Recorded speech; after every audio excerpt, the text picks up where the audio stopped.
Assalamualaikum warahmatullahi wabarakatuh. Selamat pagi. Apa kabar anak-anak? Semoga masih tetap semangat belajar ya. Jadi pada hari ini kita akan belajar tema 6, cita-citaku, subtema 2, hebatnya cita-citaku, pembelajaran 5. Nah, sebelum memulai pelajaran, mari kita sama-sama berdoa dahulu agar selalu dimudahkan dan dilancarkan dalam belajar. Amin.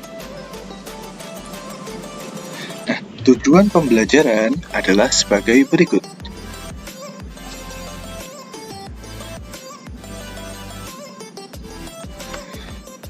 Nah, pernahkah kamu melihat buku-buku di samping? Apakah buku cerita kesukaanmu? Apakah kamu juga punya penulis cerita kesayanganmu? Tahukah kamu apa yang dilakukan para penulis cerita atau sastra Indonesia? Buku-buku cerita tersebut adalah beberapa karya penulis cerita anak Indonesia yang bernama Clara N.G. Ya, jadi kalian bisa lihat ya buku-bukunya. Ada buku Melukis Cinta, ada buku Mau Lagi, dan Lagi. Nah, ada lagi Ambilkan Bulan ya. Terus ada lagi Aku Bisa Terbang. Nah, dan yang terakhir ini ada buku Kapan Hujan Berhenti. Nah, beliau telah menulis berbagai macam buku cerita anak yang sangat menarik. Tahukah kamu tentang penulis-penulis cerita anak lainnya?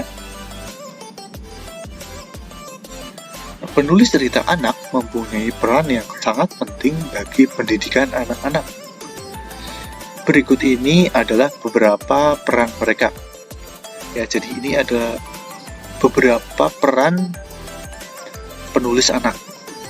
Ya, jadi ada melestarikan budaya bangsa, terus membantu anak senang membaca, ada lagi membantu anak mengenal sekitar dengan cara yang menyenangkan.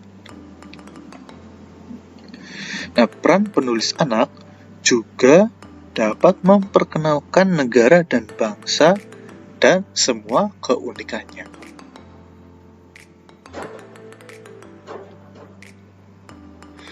Tahukah kamu peran lain seorang penulis anak yang kamu ketahui? Nah, peran lain seorang penulis cerita anak adalah memicu anak berimajinasi, membangun semangat anak, mendidik anak aktif dan kreatif, dan dapat mengetahui berbagai kisah yang dapat dijadikan teladan. Apakah manfaat membaca buku cerita anak untukmu? Ya, jadi membaca buku cerita anak itu juga dapat bermanfaat bagi kalian. Nah, manfaatnya adalah membaca buku cerita anak dapat meningkatkan kemampuan berbahasa, melatih daya ingat, mengenal hal-hal baru, dan dapat mengembangkan daya imajinasi anak.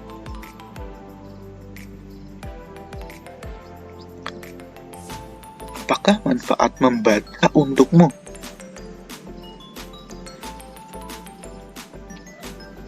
Ya, dengan membaca, kita mendapat ilmu, menambah wawasan, meningkatkan kemampuan berpikir, dan dapat meningkatkan konsentrasi.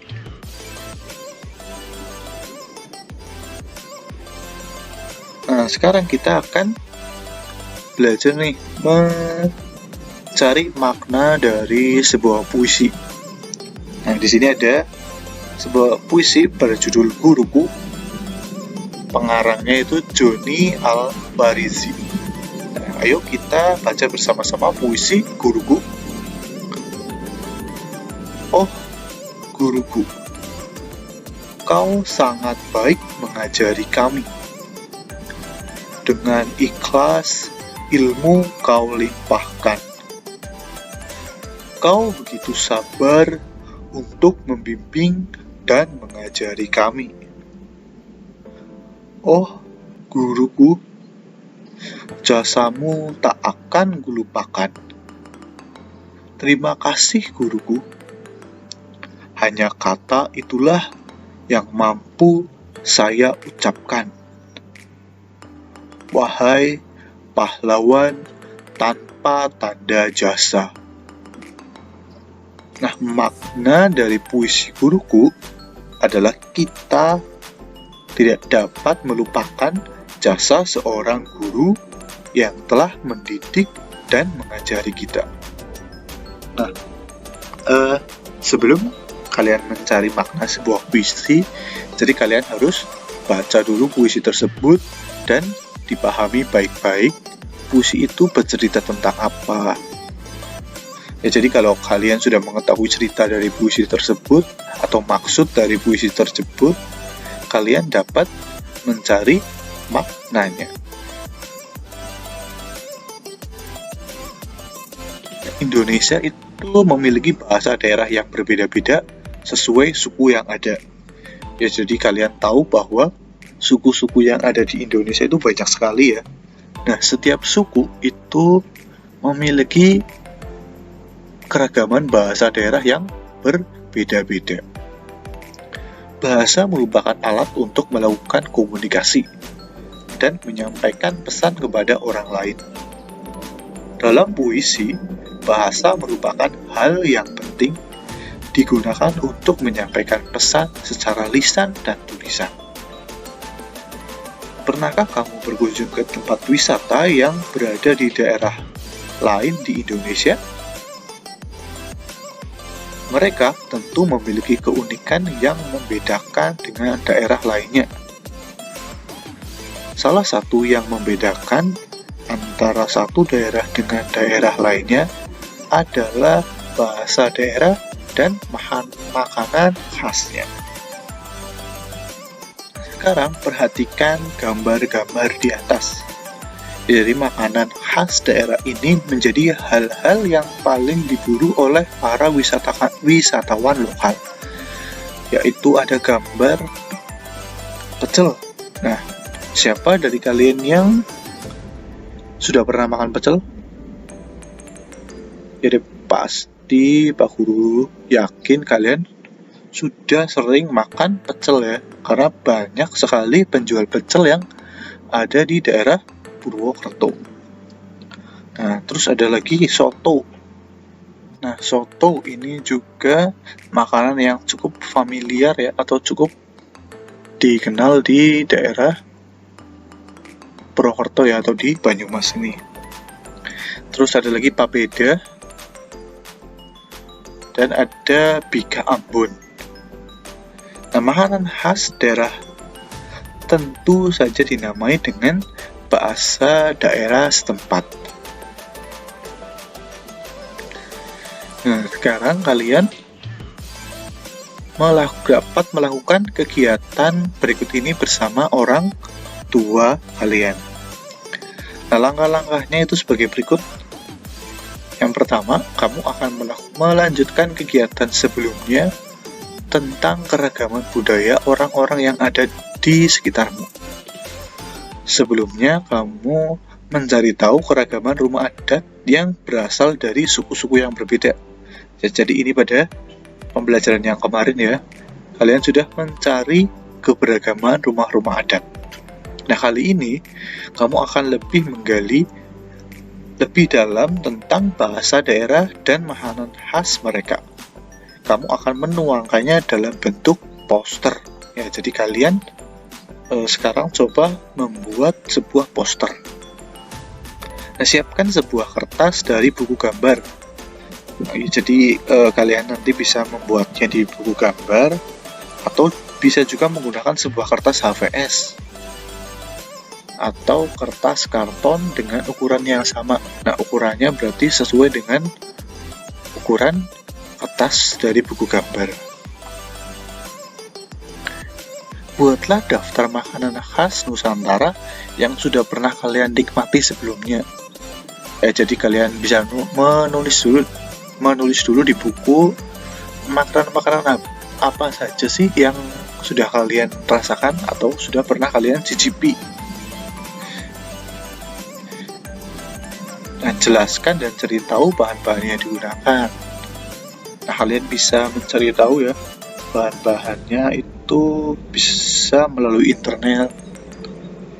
Nah, kalian bisa mencarinya di Google atau melihatnya di YouTube.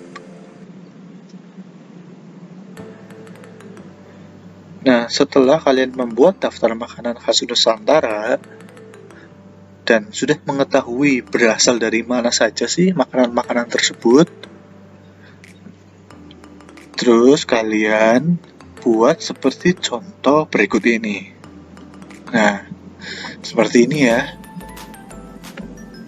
Jadi judulnya adalah makanan khas Nusantara.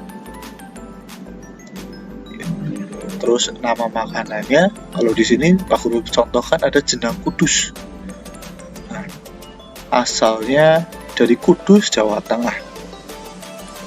Keunikannya teksturnya empuk dan lembut dan cita rasa manis yang khas. Ya, jadi jenang itu bukan hanya ada di Banyumas, tapi juga ada di daerah Kudus, Jawa Tengah. Terus ada lagi di sini nasi liwet. Nah, nasi liwet itu berasal dari Jawa Barat. Nah, keunikan nasi liwet, semua bahan dan bumbu dimasak bersama nasi setengah matang. Nah, ini adalah gambar dari nasi liwet. Terus ada lagi makanan namanya Bika Ambon. Nah, asalnya dari Sumatera Utara. Keunikannya, rasanya yang legit berpadu dengan teksturnya yang kenyal. Nah, coba kalian membuat seperti ini ya, seperti yang sudah Pak Guru contohkan, membuat poster. Cukup 3 saja seperti ini. Makanannya itu coba kalian cari sendiri, makanan khasnya. Kalian bisa mencari atau meminta bantuan dengan orang tua kalian. Nah, ini untuk gambarnya bisa kalian gambar di kertas yang akan kalian buat poster.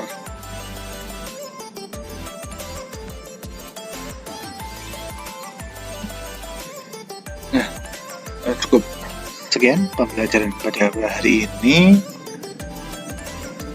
Terima kasih. Wassalamualaikum warahmatullahi wabarakatuh.